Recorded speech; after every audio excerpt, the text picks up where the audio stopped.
नमस्कार। आज हम कवि भूषण की कविता की व्याख्या कर रहे हैं।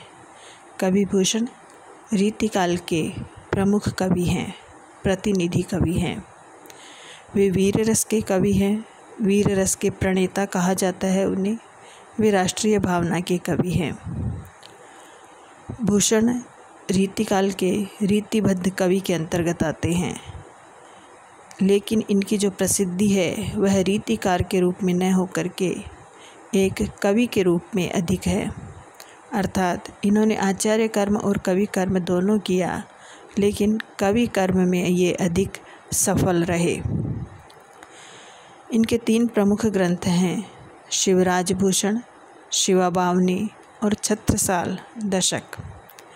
शिवराज भूषण में 105 अलंकारों का वर्णन हुआ है और इसमें अलंकारों के जो उदाहरण दिए गए हैं वे शिवाजी की प्रशस्ति से संबंधित है।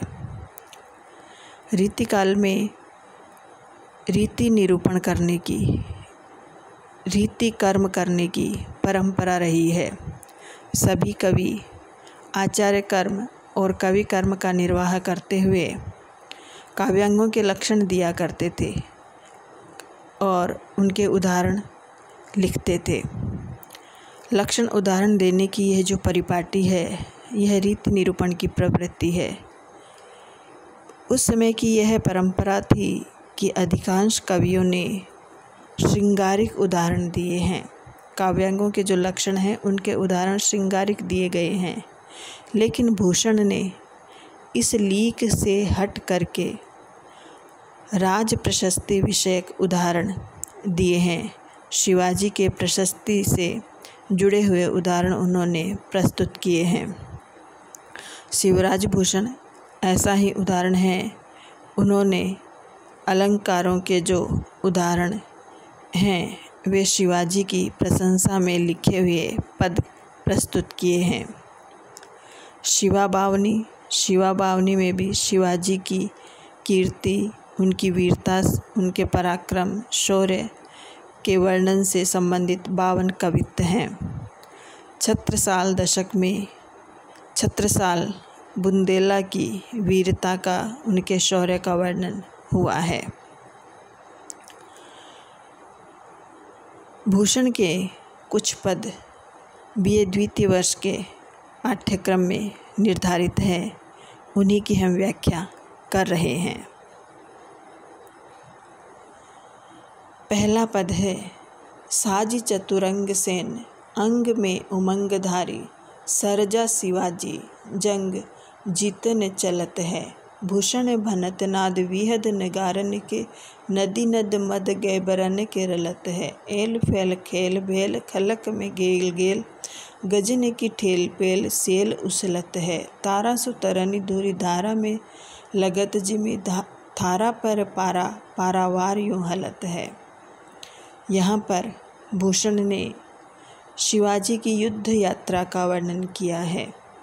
शिवाजी घोड़े पर सवार होकर के अपनी चतुरंगिणी सेना के साथ युद्ध करने के लिए जा रहे हैं, युद्ध की ओर बढ़ रहे हैं। उसका यहाँ पर वर्णन किया है कि उनकी इतनी बड़ी सेना के चलने से कैसा वातावरण हो रहा था, किस प्रकार का दृश्य दिखाई दे रहा था। साज चतुरंग चतुरंगिणी सेना, जिसमें हाथी, घोड़े, रथ और पैदल सैनिक सभी होते हैं। शिवाजी बड़े ही उत्साह से अपनी चतुरंगिणी सेना तैयार करके अंग में उमंग धारी, अर्थात बड़े ही उत्साह से अपने अंगों में उमंग धारण करके, उमंगित हो करके जंग जीतने चलत है। जंग जीतने के लिए, युद्ध जीतने के लिए, युद्ध में विजय प्राप्त करने के लिए जा रहे हैं। शिवाजी बड़े ही उत्साह से अपनी चतुरंगिणी सेना तैयार करके घोड़े पर सवार हो युद्ध में विजय प्राप्त करने जा रहे हैं। भूषण भनत नाद बीहद नगारन के, नगारन नगाड़े जो युद्ध में बजाए जाते हैं। भूषण कहते हैं, भनत कहते हैं, भूषण कहते हैं कि बेहद नगाड़ों का शब्द हो रहा है। भूषण बनत नाद बीहद नगारन के, बीहद बेहद, नाद ध्वनि शब्द। भूषण कहते हैं कि इस समय जब शिवाजी की सेना युद्ध की ओर बढ़ रही है तो बेहद नगाड़ों का शब्द हो रहा है। नदी नद मद गए बरन के रलत है, और जो हाथी हैं, मदमस्त हाथी हैं, मतवाले हाथी हैं, उनके मस्तक से मद बह बह कर नदी नद में मिल रहा है। नदी नद मद गए बरन के रलत है। हाथियों के, मदमस्त हाथियों के, मतवाले हाथियों के मस्तक से मद बह बह करके नदी और नद में मिल रहा है, अर्थात मद की नदी बह रही है। इतना मद बह रहा है कि नदी जैसी स्थिति हो गई है। एल फैल खेल भेल खलक में गेल गेल। फौज जो चल रही है, सेना जो चल रही है, इसका इतना कोलाहल हो रहा है, इतना तेज शोर हो रहा है कि संसार में गली गली में हलचल मच रही है। एल फेल खेल भेल खलक में गेल गेल। गली गली में इस कोलाहल से हलचल मच रही है। गजने की ठेल पेल सेल उछलत है। इस फौज की धूम के मारे यह जो फौज चल रही है, यह जो सेना चल रही है, गजने की ठेल फेल, जो हाथी चल रहे हैं, हाथियों के चलने से सेल उछलत है। ऐसा लगता है जैसे कि पहाड़ पर्वत उखड़ रहे हैं, पहाड़ हिलने लगे हैं। सेना में जो हाथी चल रहे हैं, उन हाथियों के चलने से ऐसा लगता है जैसे कि पहाड़ पर्वत उखड़ रहे हैं, हिल रहे हैं। तारा सो तरनी दूरी धारा में लगत जिमी, थारा पर पारा पारावार यूं हलत है। तारा आकाश में जो तारे होते हैं, तरनी सूर्य। जो यह फौज, यह जो सेना चल रही है, इसके चलने से इतनी धूल आकाश में छा गई है, इतनी धूल आकाश में छा रही है कि इस धूल से सूर्य एकदम ढका हुआ हो गया है।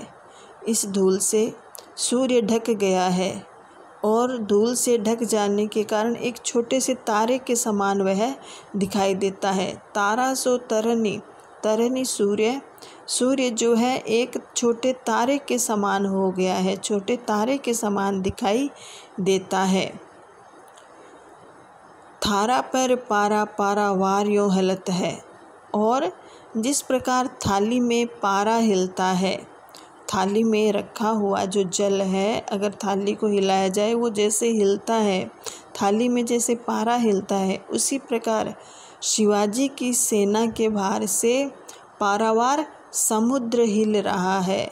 समुद्र जो है उसका जल इस प्रकार हिल रहा है। शिवाजी की इतनी बड़ी सेना चल रही है, उसकी वजह से समुद्र जो है इस प्रकार हिल रहा है जैसे थाली में पारा हिलता है। तारा सो तरनी में उपमा अलंकार है। और जो दूसरी पंक्ति में सर्जा शब्द आया है, सर्जा, सर्जा है एक उपाधि होती है, इनकी उपाधि होती थी सर्जा है, और सर्जा है का ही अपभ्रंश रूप यहाँ पर सर्जा आया है। सर्जा का एक अर्थ सिंह, शेर से भी लिया जाता है, और शिवाजी को उनकी वीरता के कारण सिंह के समान बताया जाता है।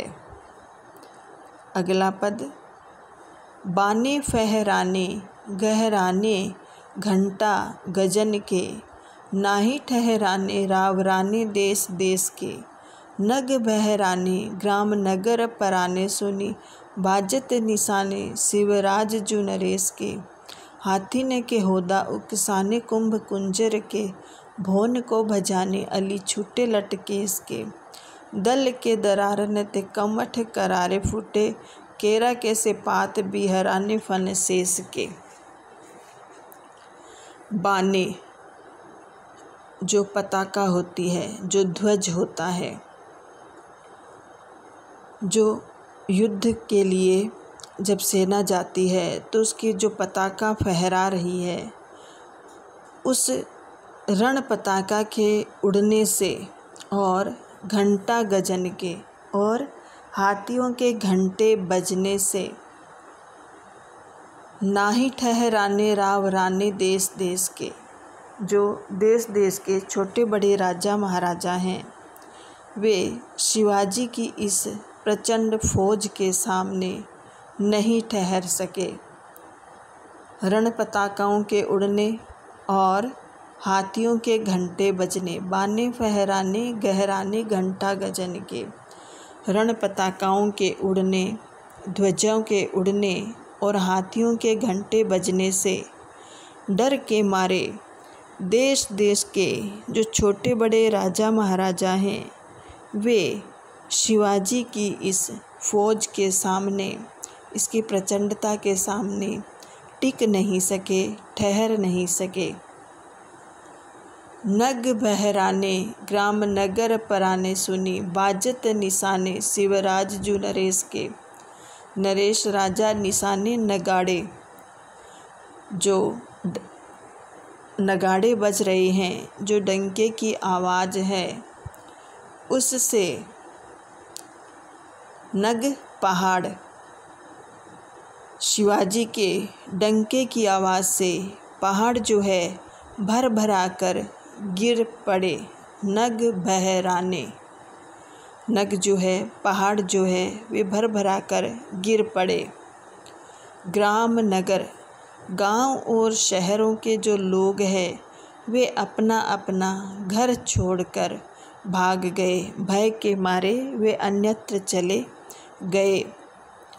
हाथी ने के होदा उकसाने कुंभ कुंजर के, हाथियों के जो होदे हैं वे ढीले पड़ गए और भोन को भजाने अली छूटे लटकेस के, हाथियों के मस्तक के मद पर उड़ते हुए भौरे, अली भौरे, हाथियों के मस्तक के मद पर उड़ते हुए भौरे अपने अपने घर भाग गए। भोन को बजाने, भोन भवन घर, हाथियों के मस्तक के मद पर उड़ते हुए भौरे अपने अपने घर भाग गए। छूटे लट केस के, और जो शत्रुओं की स्त्रियां हैं उनके बाल छूट पड़े। दल के दरारन ते, फौज की जो धमक है, दल सेना, फौज की जो धमक है, उसके चलने से जो धमक होती है, उससे कमठ करारे फूटे, उससे महाकठोर कच्छप के टुकड़े टुकड़े हो गए।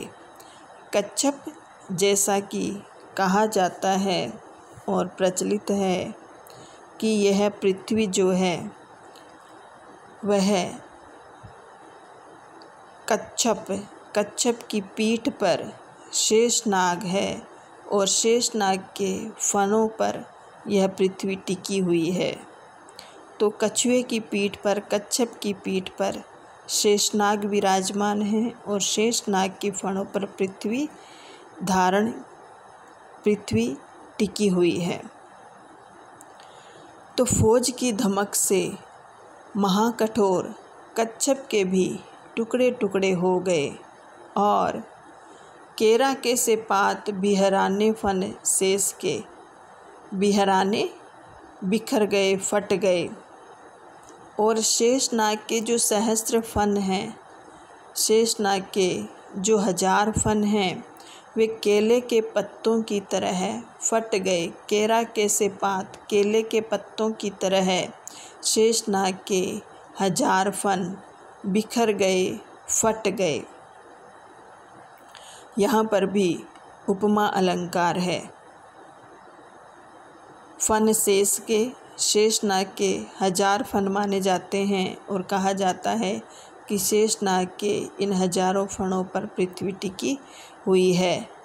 तो कहा गया है कि शिवाजी की सेना की धमक से कछुए के भी टुकड़े टुकड़े हो गए और शेषनाग के जो सहस्त्र फन हैं वे भी केले के पत्तों की तरह फट गए। भूषण के कुछ और पदों की व्याख्या अगली क्लास में करेंगे।